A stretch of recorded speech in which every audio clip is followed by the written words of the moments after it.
હવામાન વિભાગે રાજ્યમાં વરસાદને લઈને મહત્વપૂર્ણ આગાહી કરી છે, જેના કારણે આઈપીએલ ફાઇનલમાં પણ વરસાદ વિઘ્ન બની શકે તેવી શક્યતા વ્યક્ત કરવામાં આવી છે. અમદાવાદમાં થંડર એક્ટિવિટી સાથે સામાન્યથી મધ્યમ વરસાદની આગાહી કરવામાં આવી છે. તો આજથી 4 જૂન સુધી રાજ્યના વિવિધ વિસ્તારોમાં વરસાદી માહોલ રહેશે. ઉત્તર ગુજરાત, મધ્ય ગુજરાત, સૌરાષ્ટ્ર અને દક્ષિણ ગુજરાતમાં પવન ગાજવીજ સાથે વરસાદ વરસવાની આગાહી છે અને પવનની ઝડપ 50 થી 60 કિલોમીટર ઝડપે પવન ફૂંકાશે.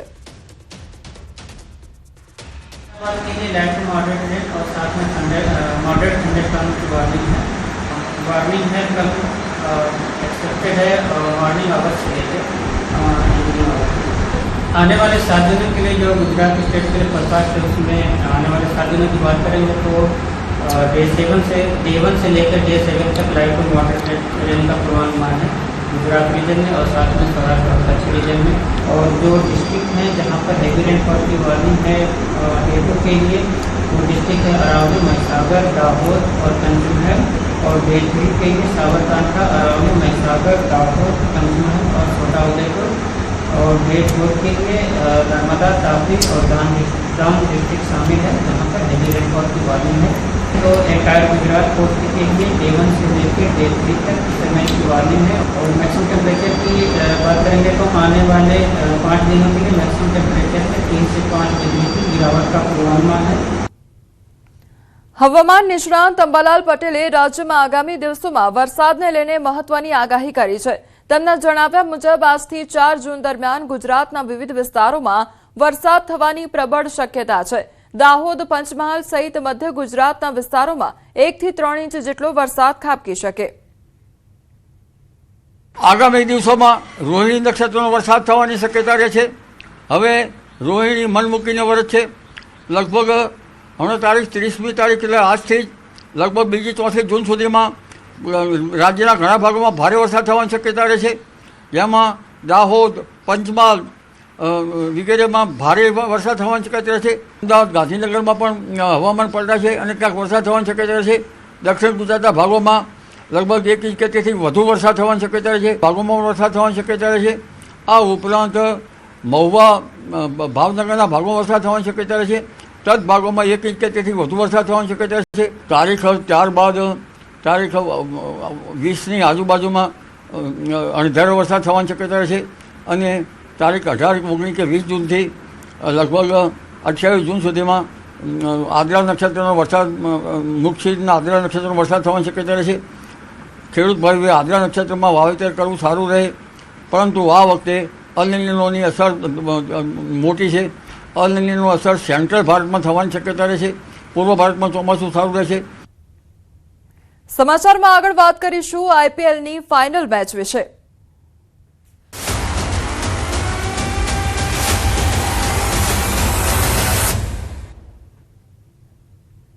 આવતીકાલે આઈપીએલની ફાઇનલ મેચને લઈને એએમટીએસ તૈયારીઓમાં લાગી ગયું છે. સ્ટેડિયમના રૂટ પર 80 રેગ્યુલર બસ ઉપરાંત 50 વધારાની બસ મૂકવામાં આવશે. નરેન્દ્ર મોદી સ્ટેડિયમમાં રમાશે મેચ. આઈપીએલની ફાઇનલ મેચ નરેન્દ્ર મોદી સ્ટેડિયમમાં રમાશે.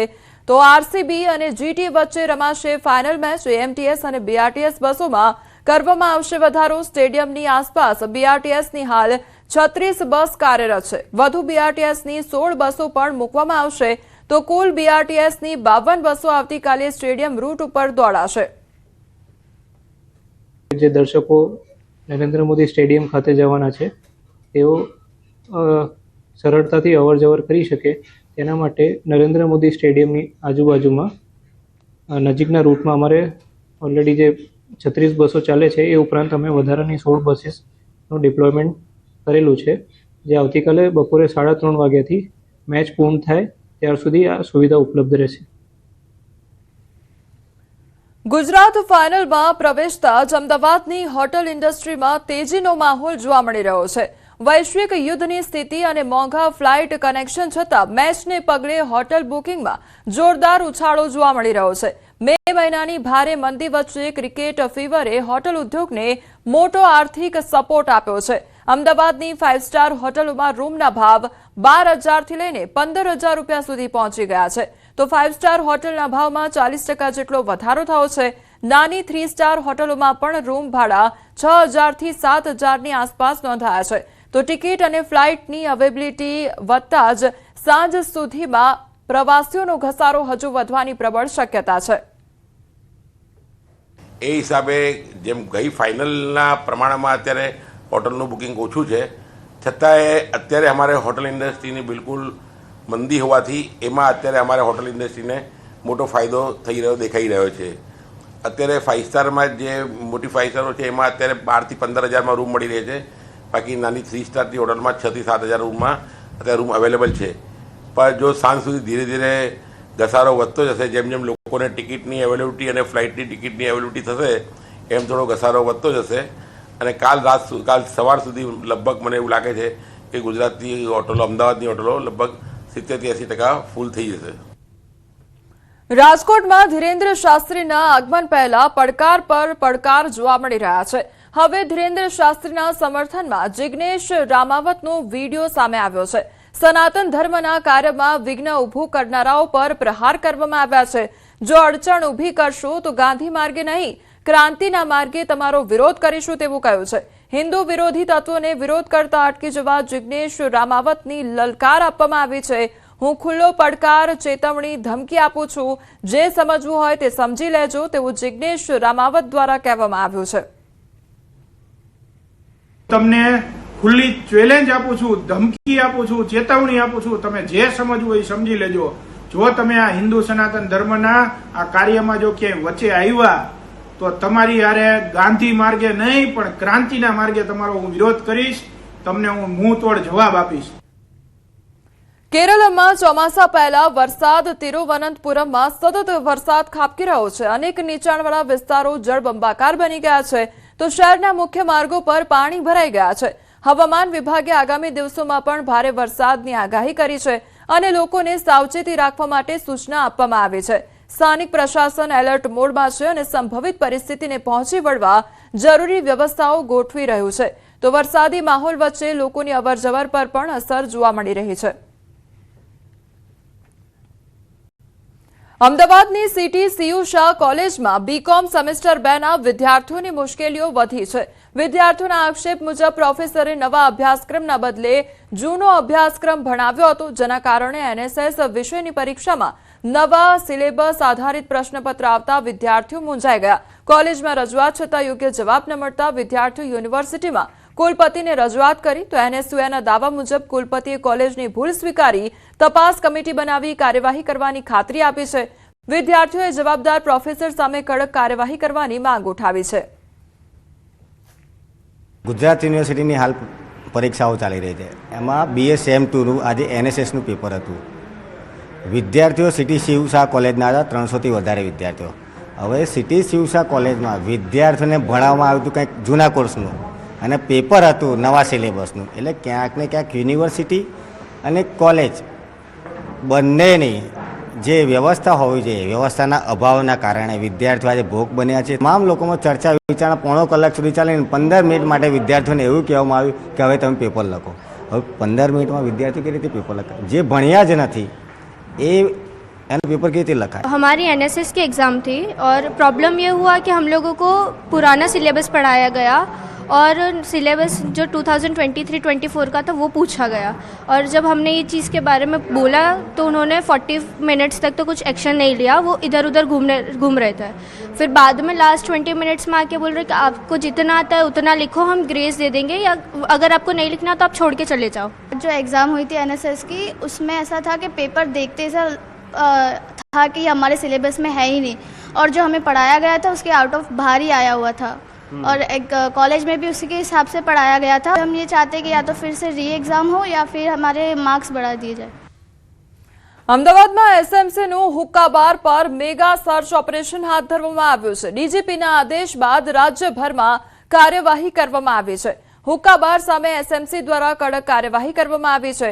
સાબરમતી, એલિસ બ્રિજ અને સિંધુ ભવન રોડ પરના 3 હુક્કા બારમાં રાત્રિ દરમિયાન દરોડા પાડવામાં આવ્યા। 36 હુક્કા, સંખ્યાબંધ ફ્લેવર બોક્સ સહિત 89,000થી વધુનો મુદ્દામાલ કબજે કરવામાં આવ્યો। 47થી વધુ ગ્રાહકો અને અનેક કર્મચારીઓ હુક્કા બાર પરથી મળી આવ્યા છે। તો હર્બલ ફ્લેવરમાં નિકોટિન મિશ્રણ કરી ગેરકાયદેસર ધંધો ચલાવવાનો આરોપ લગાવવામાં આવ્યો છે.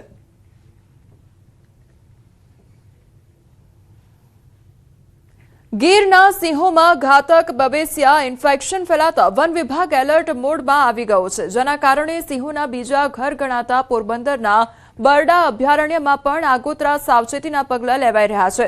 હાલ બરડામાં 17 જેટલા સિંહો મુક્તપણે વસવાટ કરે છે અને સદનસીબે ત્યાં હજુ સુધી આ બીમારીનો કોઈ કેસ નોંધાયો નથી. છતાં વન વિભાગનો ફિલ્ડ સ્ટાફ 24 કલાક સિંહોનું સઘન મોનિટરિંગ કરી રહ્યો છે અને વેટરનરી ટીમ દ્વારા ડી-ટીકિંગ તેમજ ડી-વોર્મિંગની પ્રક્રિયા શરૂ કરી દેવામાં આવી છે. આ ઉપરાંત તમામ રેસ્ક્યુ વાહનો, ટ્રીટમેન્ટ કેજીસ અને સેમ્પલિંગ કિટ્સને એલર્ટ મોડ પર રાખવામાં આવ્યા છે. બરડા ડુંગર અને વિપુલ ખોરાક ધરાવતી કુતિયાણાની ખાગેશ્રી વીડીનો વિસ્તાર સિંહનું કુદરતી નિવાસસ્થાન છે, ત્યારે સિંહ પ્રેમીઓ દ્વારા વિસ્તારોને વધુ સુરક્ષિત બનાવવા માંગ ઉઠી છે. अभी बरड़ा वाइल्ड लाइफ सेंचुरी में कोई बवेसिया रिपोर्ट नहीं किया गया है. इसके अंतर्गत हम प्रिवेंटिव मेजर्स के अनुसार हमारा जितना फील्ड स्टाफ है, बीट गार्ड, फॉरेस्टर अथवा ट्रैकर, हम लोग 24/7 हम मॉनिटरिंग कर रहे हैं. इसी के साथ प्रिकॉशनरी डी टिकिंग और डी वॉर्मिंग एक्सरसाइज ली जा रही है. ગીરના સિંહો છે એ પોરબંદરના બરડા અભયારણ્ય અને પોરબંદરના કુતિયાણા તાલુકાનો ખાગેશ્રી વીડી છે, સિંહ માટે અનુકૂળ છે. અને વર્ષો પહેલા પણ સિંહ પોરબંદર બરડા અભયારણ્યમાં વસવાટ કરતા હતા ને અત્યારે કરે છે. તો ગીરના સિંહોને જો અત્યારે જે રોગચાળો આવ્યો છે બેબીસિયા નામનો, તો ત્યાંથી સ્થળાંતર કરી અને આઇસોલેટ માટે અહીં બરડામાં અને ખાગેશ્રી વીડીમાં જો એને રાખવામાં આવે તો જે આપણી એક ધરોહર એશિયન સિંહો છે જે ભારતમાં, તો એને આપણે બસાવી શકીએ. એના માટેની અમારી એક લાગણી અને માગણી છે.